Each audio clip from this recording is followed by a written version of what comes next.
Los Angeles, California. We have among the most congested roads in the world, and having a Tesla has enabled me to capture some of these offenders. Some a little bit more mundane, and some of them pretty severe, ending in crashes. I don't know if this driver is aggressive or just not paying attention, but I come to a stop sign and wait for my turn. The car on the left has right of way, so they go through their intersection.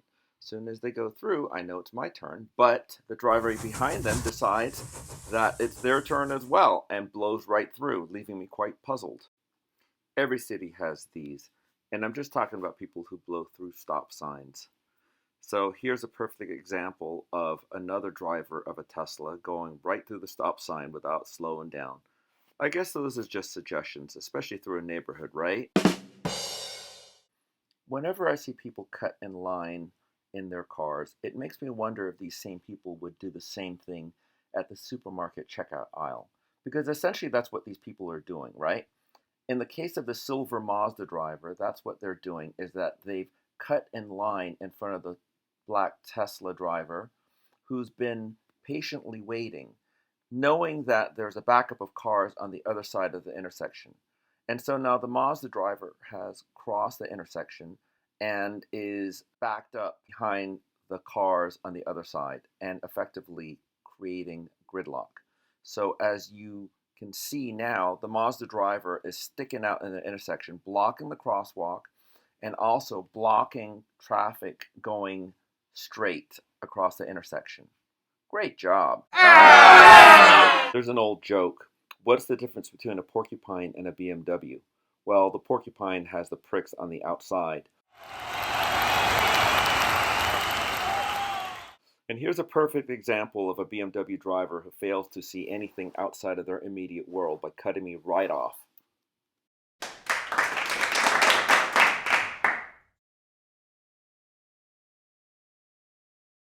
This was taken fairly early in the morning, so I don't know if this driver was texting or just half asleep, but they almost drive right into the center divider. Pretty good job saving it, though. At least they didn't jerk the wheel and spin the car around, which I see quite often. I don't know how many laws this driver broke, but he decided to cross the solid white line of the carpool lane and thread the needle in front of this truck driver. Nice job by the truck driver for not panicking. I gave him a thumbs up afterwards, and that was his reaction for me. Clearly, I'm not immune to bad driving myself. The driver of this white Toyota SUV apologized later on, but she clearly wasn't very awake and ran into the back of the SUV in front of her, causing me to tap her back bumper.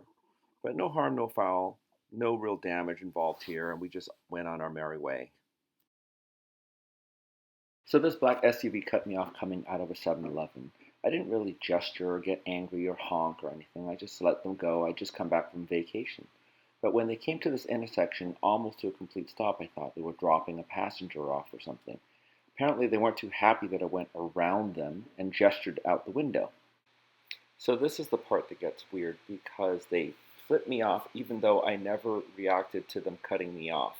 My insurance adjuster told me that it's quite common for people to preemptively retaliate when they are the guilty party because they expect you to do so. In this case, what they did was they came up and smashed the side of my car purposely. Now, the next part I probably shouldn't have done, but I was pretty angry at this point, and so I boxed them in between some parked cars like so. It was at this point that I remembered that Tesla Cam had probably captured the entire incident in high resolution video, so I let them go. They actually threw it in reverse and ran out of there really quickly.